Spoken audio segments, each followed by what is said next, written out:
సరే, కొద్ది నిమిషాలు దేవుని మాటలు నేర్చుకుందామండి. ఎందరైతే క్రీస్తు రక్తములో కడగబడి ఉన్నారో వారందరూ కూడా క్రైస్తవులుగాను, దేవుని పిల్లలుగాను, పరిశుద్ధులుగాను పిలువబడుతుంటారు కదా. కాబట్టి క్రైస్తవులు అంటే క్రీస్తుని ఎరిగిన వారు, క్రీస్తుని అనుసరించేవారు, క్రీస్తు యొక్క అడుగుజాడల్లో నడిచేవారు, క్రీస్తు యొక్క మాటని తూచ తప్పకుండా నడుచుకునేవారు, వారిని క్రైస్తవులు అంటాం కదా. క్రైస్తవులు ఎలాగుండాలి? నమ్మకమైన వారిగా ఉండాలి. ఎలాగుండాలి? నమ్మకమైన వారిగా ఉండాలి. క్రైస్తవుల మాట అవునంటే అవును, కాదంటే కాదు.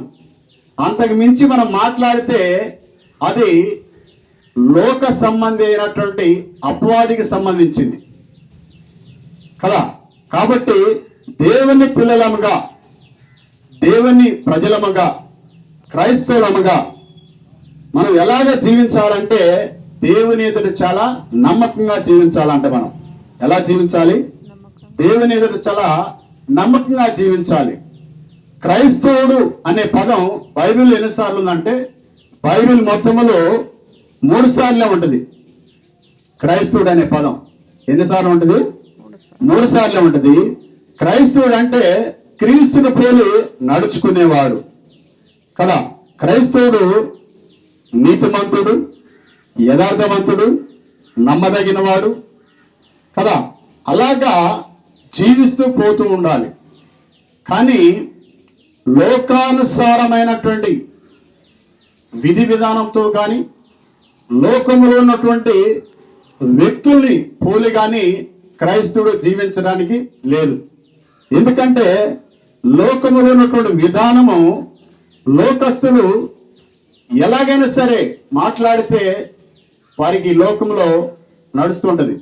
ఎందుకంటే వారికి సత్యము తెలియదు కాబట్టి. ఏం తెలియదు?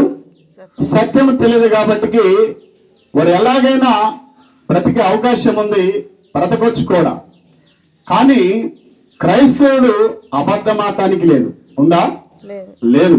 క్రైస్తవుడు దొంగతనం చేయడానికి లేదు. ఉందా? లేదు. క్రైస్తవుడు మాయ చేయడానికి లేదు, అంటే మోసం చేయడానికి లేదు. ఉందా? లేదు. క్రైస్తవుడు ఎలాగ ఉండాలి? నీతిగా ఉండాలి, యథార్థత కలిగి ఉండాలి, న్యాయబద్ధంగా ఉండాలి, నమ్మకంగా ఉండాలి, పరిశుద్ధత కలిగి ఒక పవిత్రమైనటువంటి జీవితాన్ని జీవించాలి. అలాగుంటే ఆ జీవితాన్ని ఏమంటారంటే ఇది క్రైస్తవ జీవితం. ఆ వ్యక్తిని ఏమంటారంటే ఇతను క్రైస్తవుడు అని చెప్పవచ్చు. ఎందుకు? ఆ వ్యక్తి యొక్క గుణలక్షణాలను చూసి, ఆ వ్యక్తి యొక్క ప్రవర్తన చూసి, ఆ వ్యక్తి యొక్క మాటను చూసి కదా. వారి మాటను బట్టి మనం అర్థం చేసుకోవచ్చు, వారి ప్రవర్తన బట్టి మనం అర్థం చేసుకోవచ్చు, వారి యొక్క ఆలోచన విధానాన్ని బట్టి, వారు చేసేటువంటి కార్యక్రమాలను బట్టి వీరు క్రైస్తవులని చెప్పవచ్చు కదా. అంటే క్రైస్తవుడు అంటే నమ్మదగిన వాడు. ఎవరు? దేవుని కూడా మనం నమ్మదగిన వారిగా ఉండాలి. ఈ లోకంలో ప్రజలకు కూడా మనం నమ్మదగిన వారిగా ఉండాలి కదా. అలాగున్నప్పుడే ఆ క్రైస్తవ జీవితం పరిపూర్ణమవుతుంది కదా. అలా కాకుండా సగము క్రైస్తవ్యము, సగము లోకానుసారమైనటువంటి జీవితం జీవిస్తే ఆ క్రైస్తవ జీవితానికి ఎటువంటి ఆ విలువ కానీ, ఎటువంటి ఫలము కానీ, ఫలితము కానీ రాదంట కదా. కాబట్టి ఎలాగ జీవించాలి క్రైస్తవుడు? దేవుని ఎదుట నమ్మకంగా జీవించాలి. అలాగే దేవుని ప్రజల ఎదుట, అలాగే లోకంలో ఉన్నటువంటి జనుల ఎదుట కూడా నమ్మకంగా బ్రతకాలని దేవుడు తన లేఖన ద్వారా మనకి తెలియజేస్తున్నాడు. సరే, వాక్య భాగంలోకి వెళ్దాం. దానియేలు గ్రంథము 6వ అధ్యాయము 4వ వచనం.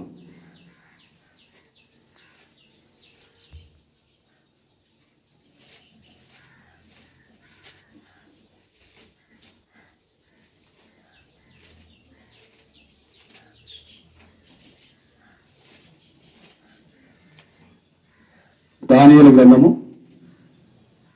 6వ అధ్యాయము 4వ వచనం.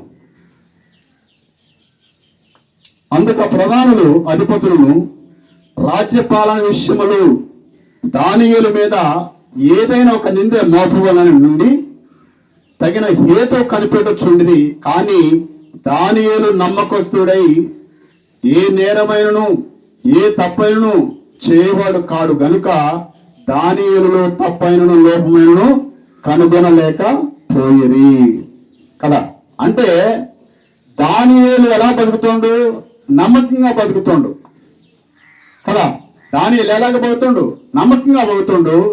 దానియేలు ఎలాగా బ్రతుకుతున్నా అంటే యథార్థంగా బ్రతుకుతుండు. ఈ నమ్మకంగా బ్రతికినప్పుడు, ఈ యథార్థంగా బ్రతికినప్పుడు ఆ రాజ్యంలో ఉన్నటువంటి పాలకులు ఏం చేశారంటే, రాజుగారి దగ్గర ఉన్న అధిపతులు ఏం చేశారంటే, నాయకులు ఎలాగైనా సరే దానియేలు మీద ఏదో ఒక నేరం మోపాలి. ఏం మోపాలి? దానియేలు మీద ఏదో ఒక నేరం మోపాలి. దానియేలు మీద ఏదో ఒక నింద వేయాలి. దానియేలు అబద్ధికుడని రుజువు చేయాలని వారి ఆలోచన కదా, మరి ఆలోచన. అయితే దానియేలు ఏ విషయంలో చూసినా యథార్థంగానే ఉంటాడు. ఏ విషయంలో చూసినా నీతిగానే కనపడుతుండు. ఏ విషయంలో చూసినా పరిశుద్ధంగా పవిత్రుడిగా కనపడుతాడు. అయితే ఎలాగైనా సరే ఈ వ్యక్తి మనకి దొరకట్లేదు కదా. ఎక్కడ కూడా ఏ విషయంలో కూడా ఈ వ్యక్తి మనకి దొరకట్లేదు. కాబట్టి ఈ వ్యక్తిని ఎలాగైనా సరే ఏదో ఒక విధము చేత ఎక్కడో కాడ ఏదో ఒక విషయంలో ఈ వ్యక్తిని మనం పట్టుకోవాలి అని చెప్పి వారికి ఆలోచన చేసి రాజుగారికి చెప్తారు. ఏమని? రాజా, మనము ఒక విగ్రహాన్ని చేపించను, దాన్ని ప్రతిష్ఠించను, దానికి ఈ రాజ్యంలో ప్రజలందరూ కూడా 30 దినాలు ఆ విగ్రహానికి తప్ప మరి దేనికి కూడా మొక్కకూడదు. ఆ విగ్రహంతో మాట్లాడాలంటే ఆ విగ్రహానికి పూజ చేయాలి, ఆ విగ్రహానికి ప్రార్థన చేయాలి. మరి ఎక్కడ కూడా మనుషులతో మాట్లాడటానికి లేదు, మరి ఇతరులతో మరి ఎవరితో కూడా మాట్లాడటానికి లేదని చెప్పేసి రాజుగారికి చెప్తే రాజుగారు ఏం చేస్తారంటే సరే అని చెప్పేసి సాటింపు వేపేస్తారు. సరే అని చెప్పేసి సాటింపు వేపేస్తారు. సాటింపు వేపించిన తర్వాత ఈ అధిపతులందరూ కూడా, ఈ అధికారులందరూ కూడా ఎవరిని కనిపెడతారు? దానియేలు కనిపెడతారు. ఎవరిని కనిపెడతారు? దానియేలు కనిపెడతారు. దానియేలు ఎందుకు కనిపెడతారు? దానియేలు యథార్థంగా ఉంటుండు, నీతిగా ఉంటుండు, నమ్మకంగా ఉంటుండు, పరిశుద్ధత కలిగి పవిత్రుడిగా జీవిస్తుండు. ఏ విషయంలో కూడా దొరకట్లేదు, దొరికిపుచ్చుకుందా కానీ. కాబట్టి రాజుతో మాట్లాడి, కుట్ర చేసి రాజుతో మాట్లాడి రాజాజ్ఞ ఒకటి తీసుకొని వస్తాడు. ఏమని? ఈ విగ్రహాన్ని తప్ప మరి ఏ విగ్రహంను కూడా మనం పూజించకూడదు, ఈ విగ్రహానికి నమస్కరించడం తప్ప మరి దేనికి కూడా నమస్కారం చేయకూడదని ఒక రాజాజ్ఞ తీసుకొస్తారు. తీసుకొచ్చిన తర్వాత ఆ సాటిని పేపేసిన తర్వాత ఈ జనులందరూ కూడా ఎవరి పనులు వాళ్ళు ఉన్నారు, నాయకులు వాళ్ళ పనులు వాళ్ళు ఉన్నారు, అధికారులు, ప్రతినిధులు, పెద్దలందరూ కూడా ఎవరి పనులు వాళ్ళు ఉన్నారు. ఎవరికి అప్పగించిన బాధ్యతలు వాళ్ళుండి వారి పనులు నెరవేరుస్తారు. కానీ ఈ అధిపతులను చూసినావు, రాజు దగ్గర ఉన్నటువంటి సేనాధిపతులు, అధిపతులు ఏం చేస్తారంటే దానియేలు కనిపెడతాను. అసలు దానియేలు ఏం చేస్తాడు, ఎక్కడికి పోతాడు, ఎవరితో మాట్లాడతాడు అని చెప్పేసి ఎంక్వైరీ చేస్తుంటారు, విచారణ. అయితే దానియేలు రోజులాగానే రాజు దగ్గరికి వచ్చి శిరస్సు వంచి నమస్కరించి ఆ దినాన విషయాలన్నీ కూడా రాజుగారికి చెప్పి మరలా తన యొక్క గృహానికి వెళ్ళి తూర్పు తట్టున కిటికీ తెరిచి తూర్పు తట్టు తిరిగి తన గృహంలో తన యొక్క దేవునికి ప్రార్థన చేస్తాడు, యెహోవా దేవునికి. అయితే ఆయన ఎమ్మటే వస్తారు అధిపతులు, దొంగచాటున దాక్కొని నేను కనిపెడుతుంటారు.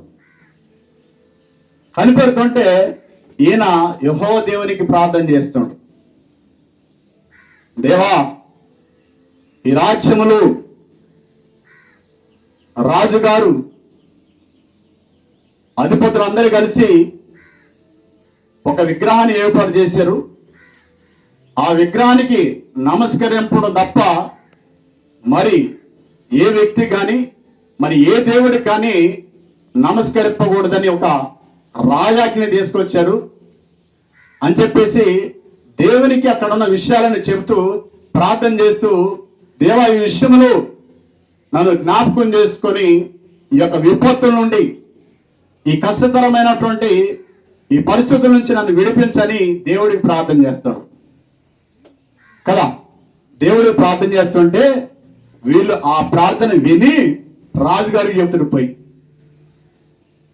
కదా. ఆ ప్రార్థన విని పోయి రాజుగారికి చెప్తాడు, రాజా, మీ మాట కాదని, మీ శాసనం కాదని, మీ రాజాజ్ఞని తెరసా వహించకుండా దాన్ని మీరి దానియేలు వెళ్ళి తన గృహంలో తన దేవునికి ప్రార్థన చేస్తుండు అని చెప్పేసి రాజుగారికి చెప్తాడు. అయితే రాజుగారికి తెలుసు ఎవరి గురించి? దానియేలు గురించి. దానియేలు ఎంత నీతిమంతుడు, దానియేలు ఎంత పరిశుద్ధుడు, దానియేలు ఎంత నమ్మకమైన వాడు రాజుగారికి తెలుసు కదా. తెలిసి సరే అలాగనా అని చెప్పేసి పిలిపి అండాన్ని అనగానే ఎమ్మటే పిలిపిస్తారు. ఎవరిని? దానియేలుని పిలిపిస్తే, దానియేలు నువ్వు చేసిన పని ఏందని రాజుగారు అడుగుతాడు. రాజుగారు అడిగితే, అయ్యా, నేనే నేరం చేయలేదయ్యా, నేను ఏ తప్పు చేయలేదయ్యా, కాకపోతే నేను యూదుణ్ణి కాబట్టి నా దేవుడికి నేను ప్రార్థన చేసుకున్నానని చెప్తాడు. చెబితే ఆ మాటను బట్టి తీసుకుపోయి దానియేలు ఎక్కడేస్తారు? సింహాల గృహంలో వేస్తారు. ఎందుకంటే రాజు ఆజ్ఞ మీరింది కాబట్టి, రాజు శాసనాన్ని మీరింది కాబట్టి, రాజు మాట వినలేదు కాబట్టి, రాజు మాట లెక్క చేయలేదు కాబట్టి దానియేలుని తీసుకు ఎక్కడ వేశారు? సింహాల గుహలో వేశారు. సింహాల గుహలు వేస్తే, ఆ బోన్లు వేస్తే అలా అక్కడ ఆ గుహ అంతా కూడా ఏమన్నాయి? సింహాలు ఉన్నాయి కదా. సింహాలు ఉన్నాయి. ఎప్పుడైతే దానియేలు చేసిపోయి గుహలో వేస్తారో సింహాలన్నీ కూడా ఇలాగ నోరెళ్ళి పెట్టి చూస్తుంటాయి.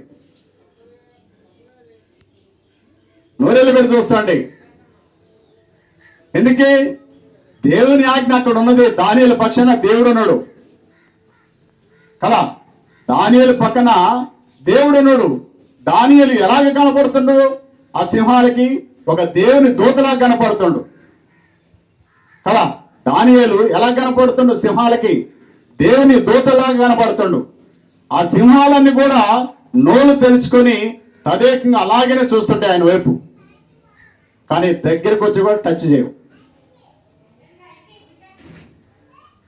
కదా.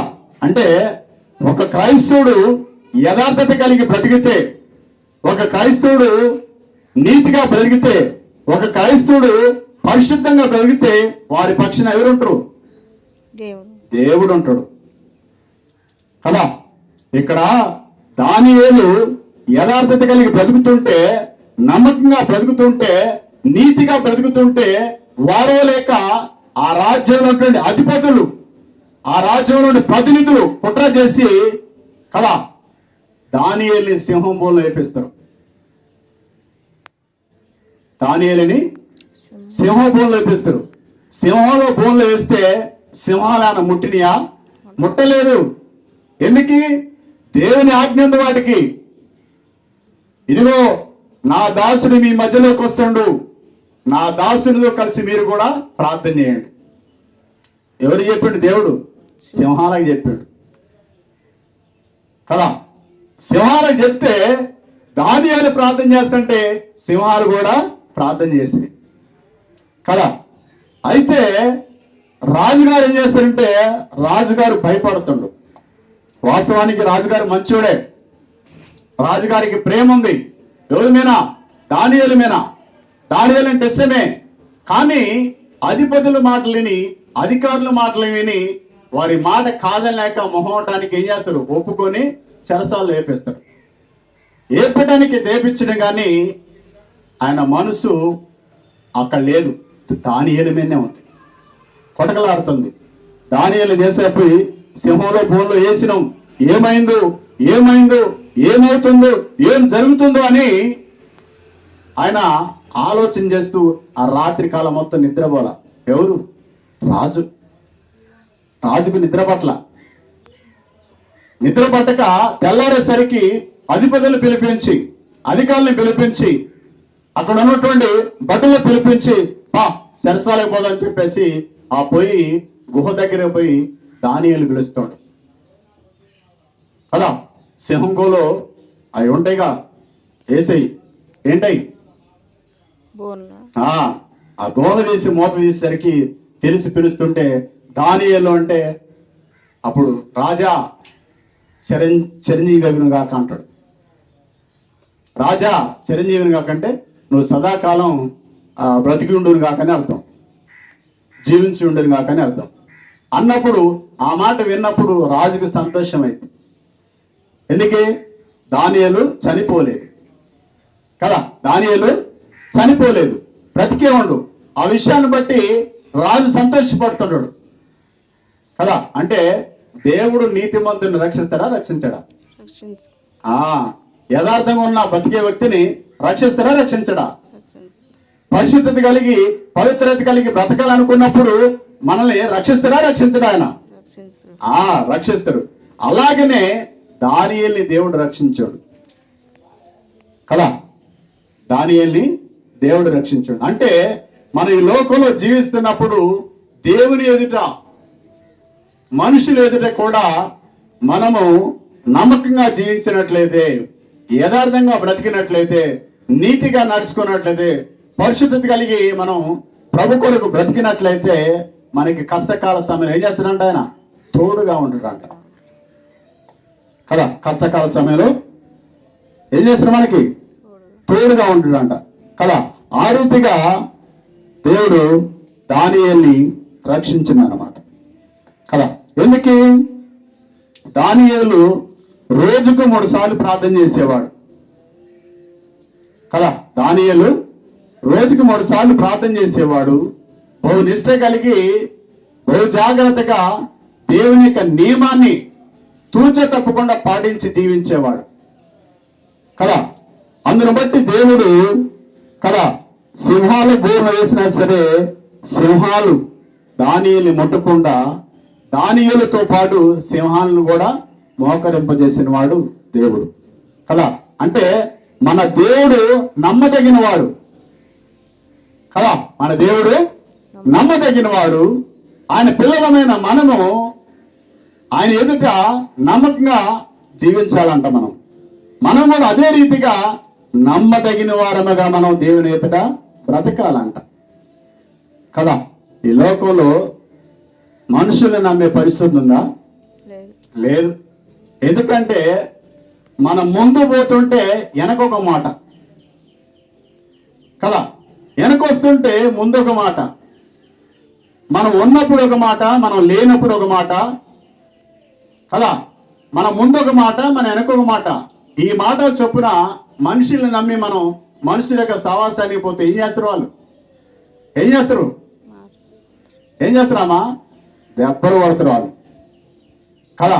నీ జీవితాన్ని లోకంలోనికి తీసేపోయి, అంటే నీ జీవితాన్ని బజార్లోకి తీసేపోయి గాలి చేసి, గాయి చేసి నీ జీవితాన్ని చిందరవిందరంగా చేసి నీ బ్రతికితో ఆడుకుంటారు వాళ్ళు కదా. అందుకే లోకంతో మనం చాలా జాగ్రత్తగా ఉండాలి కదా. లోకస్తులతో చాలా జాగ్రత్తగా ఉండాలి. ఎందుకంటే ఈ లోకంలో నీతి లేదు కాబట్టి, ఈ లోకంలో యథార్థత లేదు కాబట్టి, ఈ లోకంలో నమ్మకమైన వారు లేరు కాబట్టి అలా అలాగా మనం చాలా జాగ్రత్తగా జీవించాలంట. అవును కదా. దానియేలు ఏం చేశారు? వాళ్ళు రాజుకు లేనిపోని మాటలు చెప్పి కదా, ఉన్నవి లేని కల్పించి చెప్పి, రాజుకు ఉన్నది లేని కల్పించి చెప్పి రాజు చేతనే దానియేలుని శిక్షించే విధంగా, ఆ సింహంలో వేసే విధంగా అతన్ని పురిగొలిపి ప్రేరేపించి ఆ గుహలో ఏపించిన దాకా వాడు నిద్రపోల కదా. అలాగనే ఈ లోకంలో మన జీవితాన్ని ఇతరులతో పంచుకున్నాం అనుకో, ఏమైతే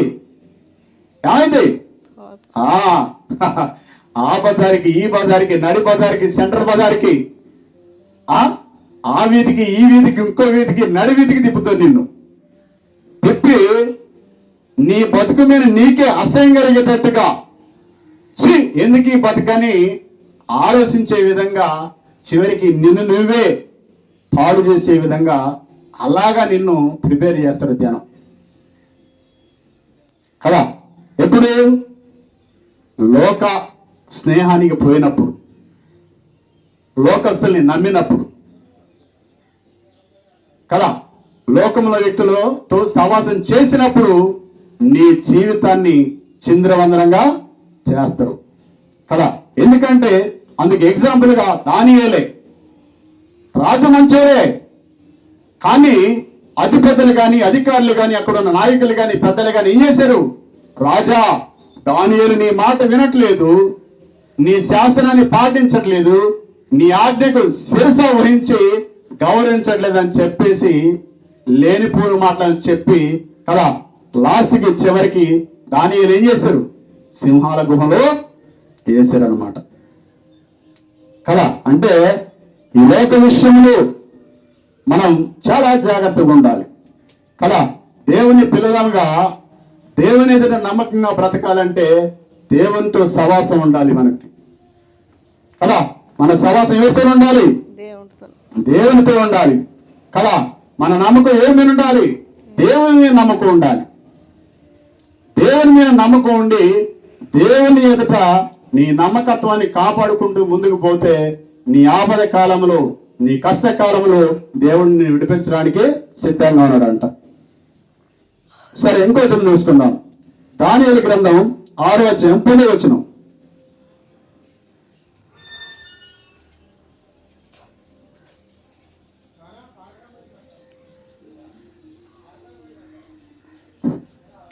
ఇట్టి శాసనం సంతకం చేయబడని దానియేలు తెలుసుకొనిను, అతడు తన ఇంటికి వెళ్ళి యథాప్రకారముగా అనుదినం ముమ్మారు మోకాలని తన ఇంటి పైగెద కిటికీలు యెరూషలేము తట్టునకు తెరవబడి ఉండగా తన దేవునికి ప్రార్థన చేస్తూ ఆయనను స్తుతించు వచ్చెను కదా. అంటే శాసనం బయలు వెళ్ళినప్పటికీ, శాసనం పడ్డప్పటికీ కదా, దానియేలు లెక్క చేయక ఏం చేసినట్ట? తన గృహానికి వెళ్ళి యథామాదిరిగా ప్రార్థన చేసినట్టు. అంటే దానియేలు రోజుకి ఎన్నిసార్లు ప్రార్థన చేసేవాడు? ముమ్మారు ప్రార్థన చేసేవాడు కదా. ఉదయకాల సమయంలో, ఎర్లీ మార్నింగ్ ఉదయకాల సమయంలో చేసేవాడు, మధ్యాహ్న కాల సమయంలో చేసేవాడు, రాత్రికాల సమయంలో చేసేవాడు కదా.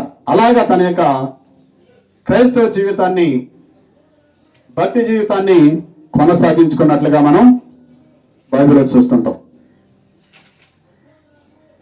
సరే, క్రైస్తవులు అంటే కదా ఇతరులకి మేలు చేసేవారు, అవును కదా. క్రైస్తవులు ఎవరు? ఇతరులకి మేలు చేసేవారు కదా. క్రైస్తవులు అంటే ఇతరులకి మేలు చేసేవారు, ఇతరుల యొక్క మేలును కోరుకునేవారు, అవును కదా. ఇప్పుడు దేవుని పిల్లలంగా ఎవరన్నా వచ్చి మనకి, అయా మా పరిస్థితి ఇలాగుంది, మా కొరకు ప్రార్థన చేయంటే మనం ఏం చేస్తాం? ప్రార్థన చేస్తుంటాం.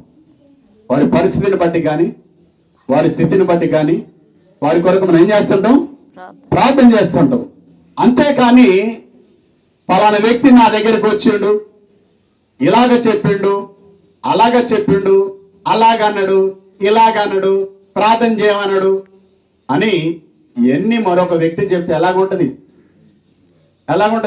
చాలా అసహ్యంగా ఉంటుంది, చాలా అసహ్యంగా ఉంటుంది కదా. దేవుని పిల్లలంగా మనం దేవుని ప్రజలంగా జీవిస్తున్నప్పుడు అనేకులు, మనకి తెలిసిన వారు కానీ, మన పొరుగు వారు కానీ, మన స్నేహితులు కానీ, మన బంధువులు కానీ, మన రక్త సంబంధులు కానీ అనేకులు మనల్ని ప్రార్థించమని ప్రార్థన సహకారం అడుగుతుంటారు. ఎందుకు? దేవుని పిల్లలంగా, దేవుని ప్రజలంగా కదా. అడిగినప్పుడు మనం ఏం చేస్తుంటాం? ప్రార్థన చేస్తుంటాం కదా. ఒక అమ్మ వచ్చి మన ఇంటికి వెళ్ళిపోయింది అనుకో, ఇంకొక అమ్మ వచ్చి, అమ్మా ఆ అమ్మ మీ ఇంటికి వచ్చి ఎందుకు వచ్చింది విచారణ చేయటం. ఎందుకో వచ్చింది ఆ బాధను బట్టి ఆమె వచ్చింది, లేకపోతే ఆయన బాధను బట్టి ఆయన వచ్చిండు, ఆయన బాధను చెప్పుకుంటాడు. ఎందుకే? దేవుని పిల్లలం కాబట్టి, క్రైస్తవులం కాబట్టి వారి బాధలు చెప్పుకుంటారు. వాళ్ళ బాధలను బట్టి ప్రార్థన చేస్తామని, వారికి ఇబ్బందుల నుంచి విడిపించమని ప్రార్థన చేస్తామని, వారు యోగక్షేమాలు స్థితిగతులు మంచిగా ఉండాలని, వారు బాగుండాలని ప్రార్థన చేస్తాం కాబట్టి ప్రార్థన సహకారం కోరుతురు కదా. నువ్వు వచ్చి ఆమె తర్వాత ఆయన ఏం చెప్పిండు, ఏమేం చెప్పిందంటే నీకు చెప్పాలా? అవన్నీ ఏది చెప్పాలా? ఏం చేస్తావు నువ్వు? చెప్తే చెప్పిందని ఇంకొక కొసరేసి ఇంకోటి తొలగించి తగాలు పెడతావా? జీవితాలని ఆగం చేస్తావా? నాశనం చేస్తావు? ఏం చేస్తావు? నీకు చెప్తే ఏం చేస్తావు అంటున్నా. ఏమన్నా ఉపయోగం ఉంటుంది నీకు చెప్తే? ఏమీ ఉండదు. ఉండకపోగా లేనిపోని తగులే పంచాయతీలే కొట్లాడుకొని రోడ్డు ఎక్కుతారు కదా. ఎవరో ఒక ఆయన వచ్చిండు, మాట్లాడిపోయిండు. ఆయన ఏం చెప్పిండంటే ఆయనకున్న బాధను చెప్పుకోండు. ఆ బాధ నీకు చెప్పాలా? ఏం చెప్తే ఏం చేస్తావు? నువ్వు తీరుతావు ఆ బాధని? నీకు చెప్పబోదు నువ్వు ముఖం మార్చుకుంటావా? ఏమైంది నీ వల్ల? నీ వల్ల దేవునికి ఏమైనా ఉపయోగం ఉందా? లేకపోతే ఆ మనుషునికి ఏమైనా ఉపయోగం ఉందా? ఉంటే చెప్పు, చెప్దాం.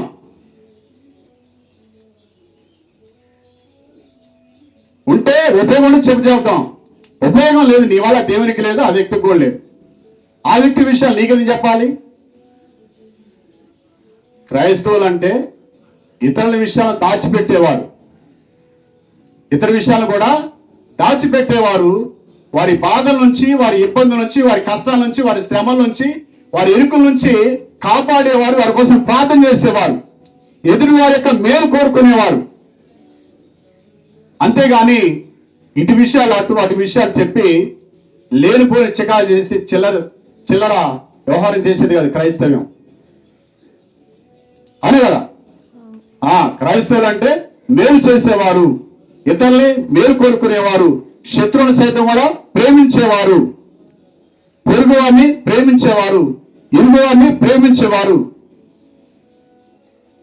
క్రైస్తవం అంటేనే ప్రేమ.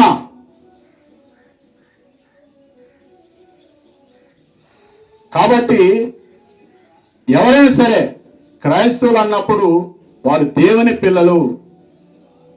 వారి ఎదుటికి అనేక విషయాలు వస్తుంటాయి కాబట్టి అనేకలు విషయాలు చెప్పడని మనం రూఢిగా ఆలోచన కలిగి ఉండాలి. మనం అడగకూడదు. అవునా కదా. క్రైస్తవులు అంటే ఇతరులకి మేలు చేసేవారు, కీడు చేసేవారు కాదు. అవునదా. క్రైస్తవులు అంటే యథార్థంగా ఉండేవారు కదా. యథార్థంగా అంటే ఉన్నది ఉన్నట్టుగా, మనసులో ఏముందో కడుపులో ఏమున్నదో అదే మాట్లాడుతారు వాళ్ళు.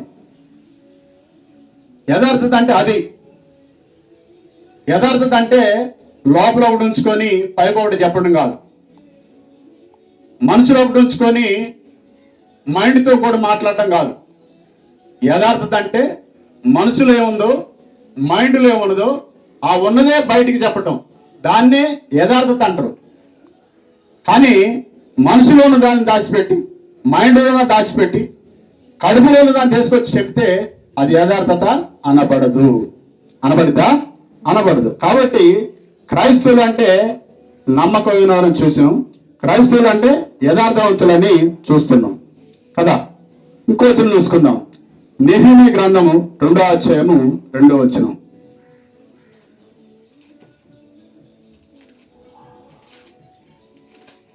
నెహెమీయా గ్రంథము 2వ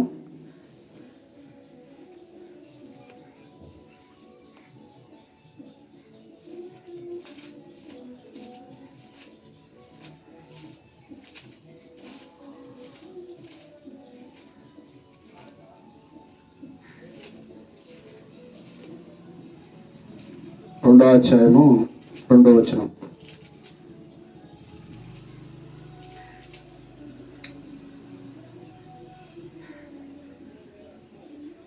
కాగా రాజు, నీకు వ్యాధి లేదు కదా, నీ ముఖము విచారము ఉన్నదేమి, నీ హృదయము దుఃఖం చేతనది కదా, అది నలిగినదని నాతో అనగా, నేను మిగులు భయపడి చిరంజీవి రాజుగును గాక అంటిని.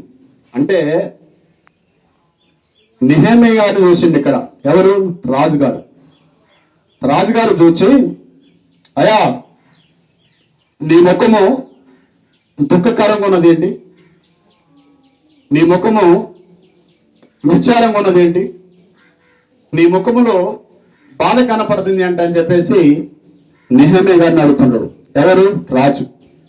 అయితే నెహెమ్యా గారు ఏమంటాడంటే, అవును, నేను దుఃఖము చేతనే ఉన్నాను, నేను దుఃఖము చేతనే ఉన్నాను. ఎందుకంటే నా దేవుని ఇల్లు పాడైపోయి ఉన్నది, నా దేవుని ప్రాకారము కూలబడి ఉన్నది, నా దేవుని ఇల్లంతా కూడా చెడిపోయి ఉన్నది, దాని విషయమే నేను దుఃఖముగా ఉన్నానని రాజుతో అంటాడు కదా.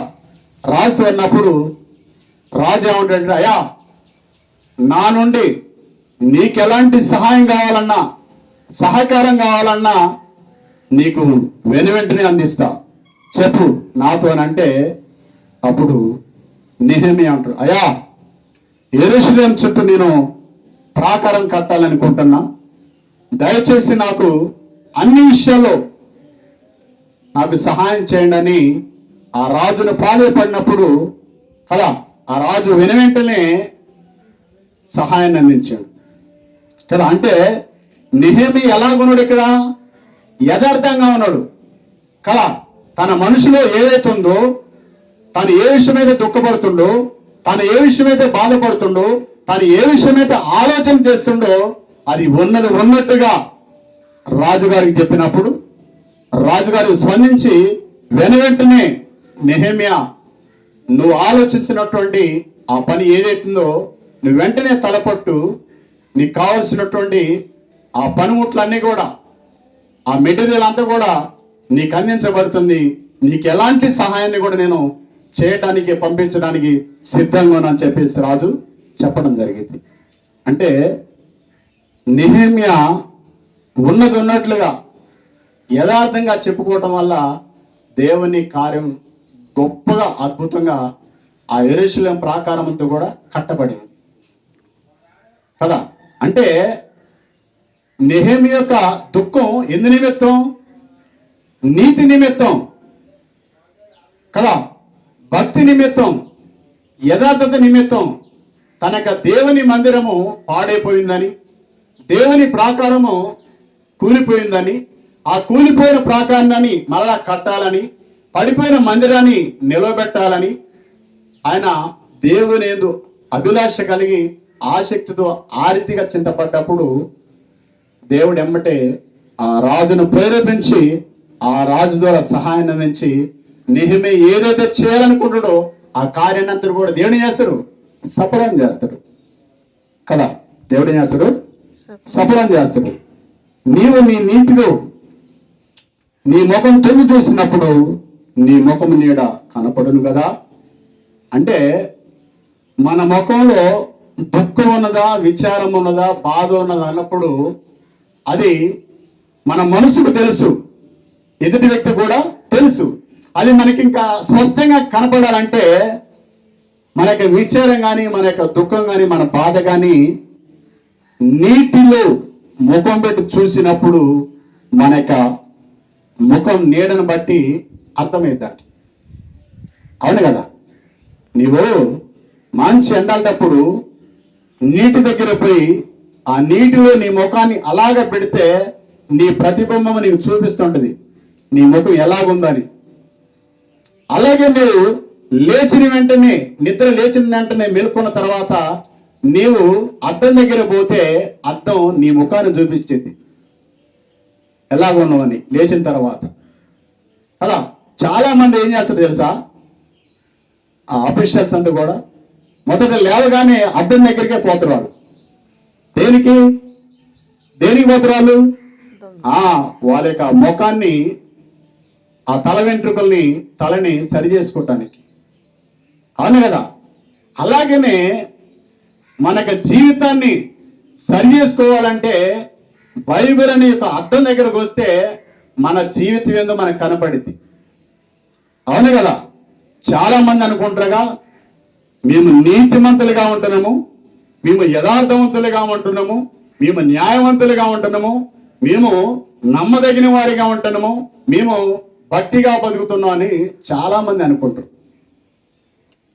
కదా. మన భక్తి ఆపడదో బైబిల్ దగ్గరికి వస్తే కనపడింది. అవును కదా? మన భక్తి ఆపడదో బైబిల్కి వస్తే దగ్గరికి వస్తే కనపడింది. ఎందుకు? నువ్వు ఉదయం లేగానే నువ్వు అద్దం దగ్గరే పోతే నీ ప్రతిబింబం ఎలాగైతే చూపిస్తుంది అద్దం, అలాగే నీ జీవితాన్ని నువ్వు బైబిల్ దగ్గర చేసిపోతే నీ జీవితం గురించి ఈ బైబిల్ చెబుతుంటది. నీ ఆలోచన ఎలాగుంది, నీ మనసు ఎలాగుంది, నీ ప్రవర్తన ఎలాగుంది, నీ జీవన విధానం, లైఫ్ స్టైల్ ఎలాగుందని బైబిల్ చెబుతుంటది. బైబిల్ చెప్పేదే కరెక్ట్, మనుషులు చెప్పేది కాదు. మనుషులు చెప్తారు ముఖస్థుతి కోసం మనుషులు చెప్తారు మీరు భక్తి పరులని, మీరు యథార్థవంతులని, మీరు అదని ఆహో అని ఓహో అని పలు రకాలుగా మిస్ప్రైజ్ చేస్తుంటారు, మైమర్పిస్తుంటారు, పొగుడుతుంటారు. ఎందుకు? వారి గుప్పెట్లో ఉంచుకోవడానికి కదా. వారి యొక్క గుప్పెట్లో ఉంచుకోవడానికి, వారి యొక్క స్వాధీనములు, వారి యొక్క అదుపులో ఆలోచనలు ఉంచుకోవడానికి మనుషులు పొగుడుతారు. కానీ బైబిల్ అలా చెప్పదు. ఎలాగ చెప్తుంది? నీ జీవిత విధానం మొత్తం కూడా తేటగా చెప్తుంటది కదా. నీ జీవిత విధానం కూడా తేటగా చెప్తుంటది. ఏమంటది బైబిల్? నీ చూపు సరిగా లేదు, చూటిగా చూడు అంటది. అను కదా? నీ చూపు సరిగా లేదు, సూటిగా చూడు, కరెక్ట్ చూడు అంటది. నీ నడక సరిగా లేదు, సరిగా నడువు అంటది. అను కదా? నీ పడక సరిగా లేదు, సరిగా పడుకో అంటది.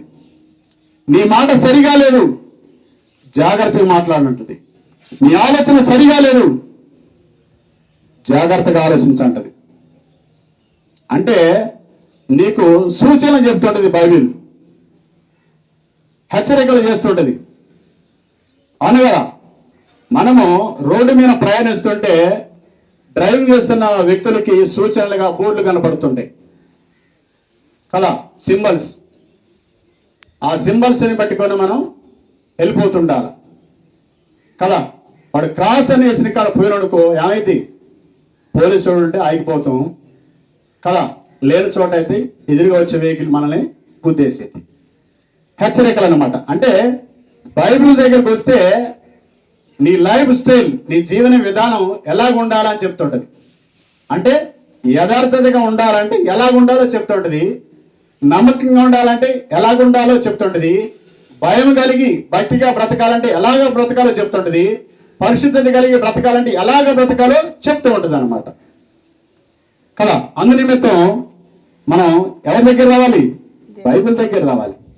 బైబిల్ దగ్గరికి వస్తే కదా మన జీవితం మొత్తం కూడా బైబిల్ చూపిస్తూ ఉంటుంది. చూపిస్తుందా? చూపేదా? క్రైస్తవుడు జవాబుదారీగా ఉండాలి కదా. క్రైస్తవుడు జవాబుదారీగా ఉండాలి. అంటే దేవుడు నిన్ను లెక్కవుతుడు కదా. నీకు ఒక జీవితాన్ని ఇచ్చిన ఆ జీవితాన్ని నువ్వు ఎలా ముగించి ఉన్నావు, ఆ జీవితంలో ఎలాంటి కార్యక్రమాలు చేసి ఉన్నావు, నా కోసం ఏం చేసినవా, సమాజాని కోసం ఏం చేసినవా, సంఘాని కోసం ఏం చేసినవా, నీ కుటుంబాని కోసం ఏం చేసినా, లేక నీ కొరకైనా ఏమైనా చేసుకున్నావా అని అడుగుతుంటది బైబిల్. దేవుడు అడుగుతుంటది. ఎందుకు? నీకు విలువైనటువంటి జీవితాన్ని ఇచ్చిన ఆ జీవితాన్ని ఎలాగ నువ్వు ఖర్చు చేసినావు అని లెక్క అడుగుతున్నంట. అవును కదా. ఈ లోకంలో అన్నిటికంటే విలువైనది ఏంటి? కాలం కదా, కాలం అంటే సమయం. సమయం పోతే మళ్ళీ వస్తుందా? రాదు. ఈ రోజు పోతే మళ్ళీ ఈ రోజు వస్తుందా? రాదు. రూపాయి పోతే రూపాయి సంపాదించుకుంటాం కదా, బంగారం పోతే బంగారం సంపాదించుకుంటాం, వెండి పోతే వెండి సంపాదించుకుంటాం, పొలాలు పోతే పొలాలు సంపాదించుకుంటాం, భూములు పోతే భూములు సంపాదించుకుంటాం. కానీ సమయాన్ని సంపాదించుకోలేం. అలాగే మనుషులు కూడా మనం సంపాదించుకోలేం కదా. కాబట్టి మనం బ్రతికుండగానే, ఈ లోకం ఉండగానే, సజీవుడిగా ఉండగానే మనం దేవునికి లెక్క చెప్పవలసిన వారమై ఉన్నాం. కాబట్టి జాగ్రత్తగా బ్రతకాలి మనం కదా. మన కోసం బ్రతకాలి, దేవుని కోసం బ్రతకాలి అను కదా. కాబట్టి దేవుడు లెక్క అడుగుతున్నాడంట. ఎప్పుడు? నువ్వు ఈ లోకాన్ని విడిచిపోయినప్పుడు, ఆయన ఎదుటికి వచ్చినప్పుడు, రెండవ రాకడలో అప్పుడు అడుగుతున్నాడంట, అయా నువ్వేం చేసినావు? నా కొరకు ఏమైనా చేసినావా? నా కొరకు ఏమైనా చేసినావు? నువ్వు పోనీ నీ కొరకైనా ఏమైనా చేసుకున్నావా అంటే ఏం లేదు ప్రభా అంటే పక్క తిరిగి అంటాడు. ఏం లేదు ప్రభు అంటే అంటాడు పక్క నిలబడి అంటాడు కదా. పక్క నిలబడితే ఈ లోపు దోతులు వచ్చి ఏం చేస్తాయి? తీసుకెళ్తండి అగ్నిగుండంలోనికి కదా. అంటే నీవెవరో నాకు తెలియదు అంటాడు ఆయన. నీవెవరో నాకు తెలియదు అంటే మన జీవితం శూన్యం, మన జీవితం శూన్యం. కాబట్టి మనము ఈ లోకం ఉండగానే చాలా జాగ్రత్తగా బ్రతకాలంట మనం కదా. ఈ లోకం ఉండగానే మనం చాలా జాగ్రత్తగా బ్రతకాలంట కదా. కయ్యూను ఏబేలని ఇద్దరు అన్నదమ్ములు ఉంటారు కదా. కయ్యూను ఏబేలని ఇద్దరు అన్నదమ్ములు ఉంటారు.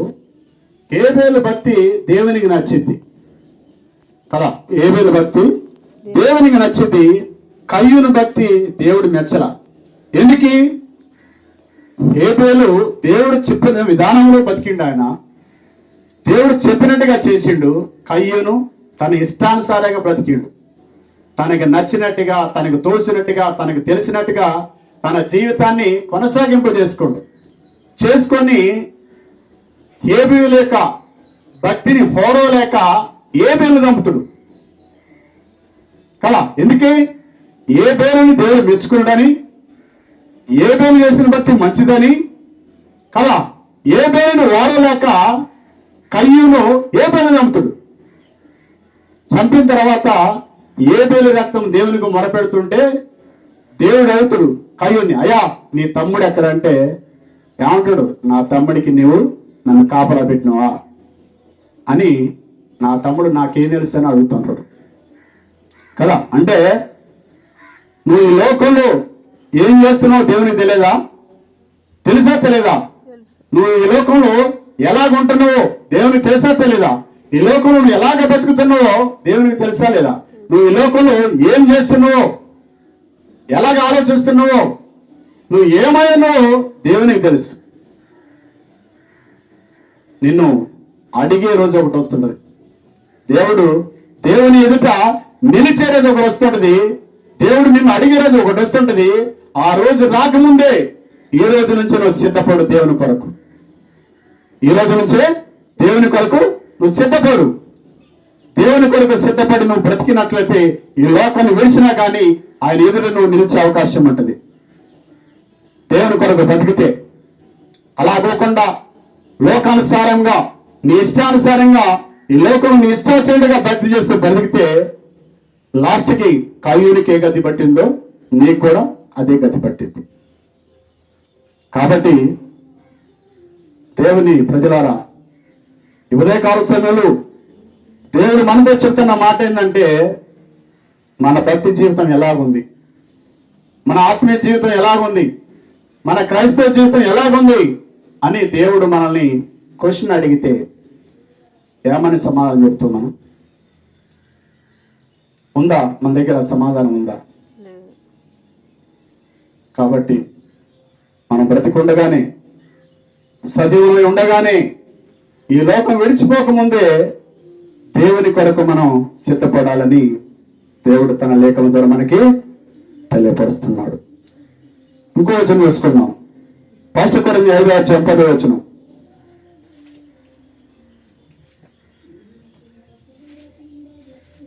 ఫస్ట్ కొరంది 5:10.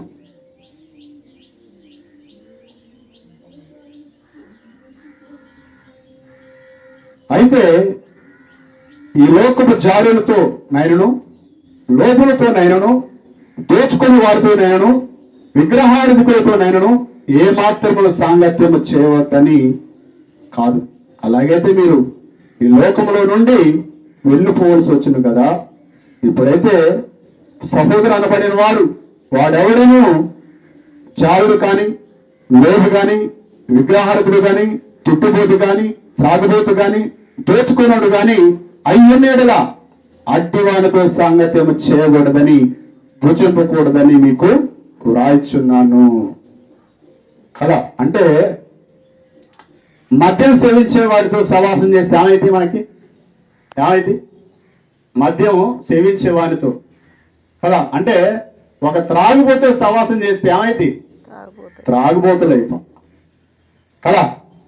ఒక సోమరితో సవాసం చేస్తే ఏమైతే సోమరులం అవుతాం.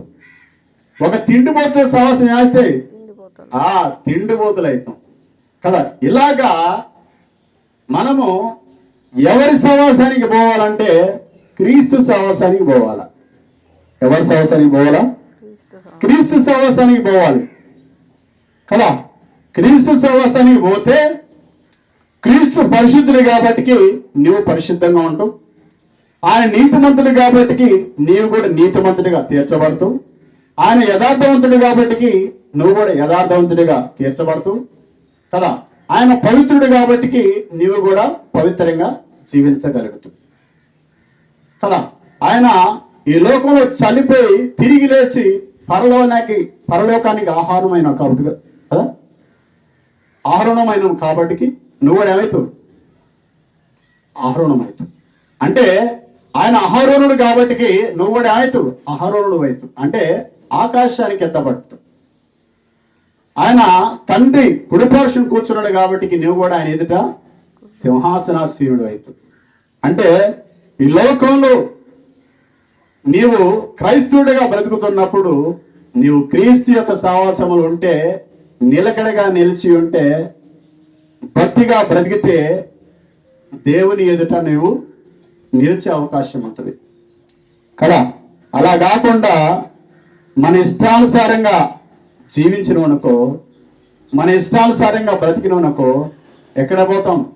అందరూ పోయే కదా, అనేకులు పోయేటువంటి ఆ స్థలానికి కదా, ఆ ప్రాంతానికి మనం కూడా పోయే అవకాశం ఉంటుంది. అవునా కదా. కాబట్టి దేవుని విషయంలో మనం చాలా జాగ్రత్తగా ఉండాలని దేవుడు తన లేఖల ద్వారా మనకి తెలియజేస్తున్నాడు.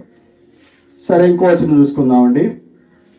నిర్గమకాండము 3వ అధ్యాయము 1వ వచనం.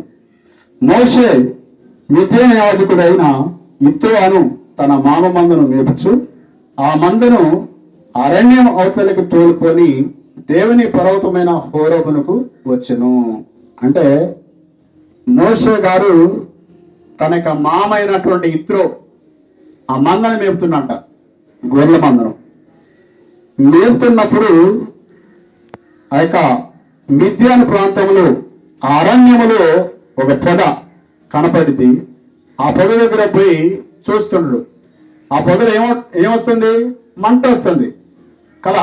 ఆ పొదంతా కూడా కాలిపోతుంది కానీ ఆకులు కావట్లా. ఆ పొద నుంచి మంట అయితే వస్తుంది కానీ ఆకులు గాలిపోవట్లేదు, చెట్టు కూడా గాలిపోవట్లేదు. ఏంటి విచిత్రం అని చెప్పేసి మోషే గారు పోతాడు కాడికి, పొద దగ్గరికి పోయినప్పుడు దేవుడు మాట్లాడతాడు, మోషే నీవు నా ప్రజల్ని ఐగుప్తులో నుంచి కానాను దేశానికి నువ్వు నడిపించుకోవాలని దేవుడు మాట్లాడతాడు కదా.